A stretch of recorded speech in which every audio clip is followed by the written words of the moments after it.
Hello, my crafty friends. Today I am sharing the card I made for our daughter and her family who will be celebrating, and I hope I say this right, Rosh Hashanah, which is the Jewish New Year. So this is the card that I made for them, and I used a bunch of dies from Karen Burniston. So it's larger than A2. This one is 5 by 6 inches and fits in a 5 by 7 envelope for mailing. So the main die that I used for the mechanism, that is one of the new dies, and that is the Label Charm Pop-Up. So it comes with the mechanism and also decorator dies for layering and an outline star, heart, and little flower. Going to be a favorite. I'm a huge fan of her Circle Charm Pop-Up, so this one I was really excited to see, and I've already made several cards with it and we'll keep making them. I'm, as I said, really excited about this one.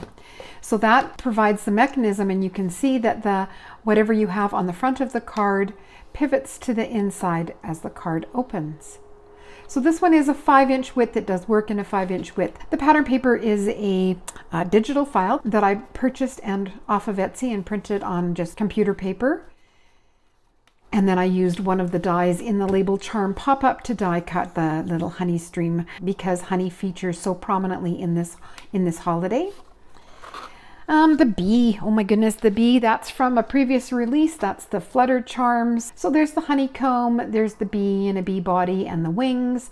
There's flowers, a butterfly body, and dragonfly, both solid and then a detail layer. So that's where that chubby little bee came from. And I actually cut the body from gold foil cardstock. I hope that shows up in video. And then added glitter to the wings. So the honeycomb, as I said, comes in those Flutter Charms. And then the sweet is from Your Sweet.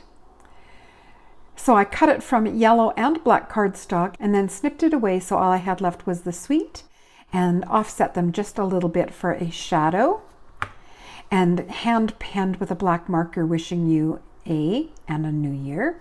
And Shana Tova, which would be the equivalent of congratulations, best wishes, that uses Karen Burniston's mini alphabet and numbers, and you can see it comes with the shadow dies as well. So I die cut the letters themselves from black cardstock and the shadows from the gold.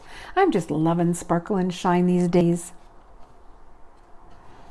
The sentiment block here was from her short crosshatch rectangles. Well, they're sized for mini slimline cards.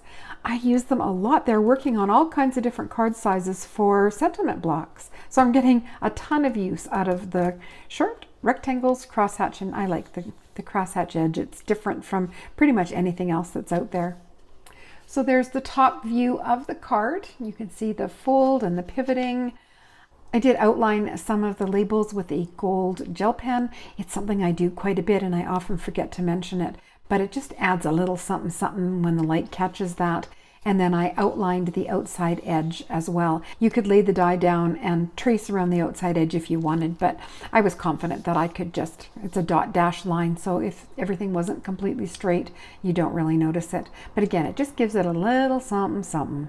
Again, not sure if you can see on video, but the smaller label here gives a beautiful embossed detail around the outside edge. This was just printer paper, but when you cut it out of cardstock, that embossed edge really shows up nicely. I hope she does more with that because it's beautiful. So that is my card for our daughter and her family to help them ring in their new year.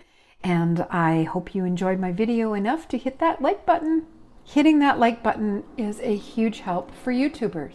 I'd love for you to subscribe and see more of my pop-up cards and tutorials.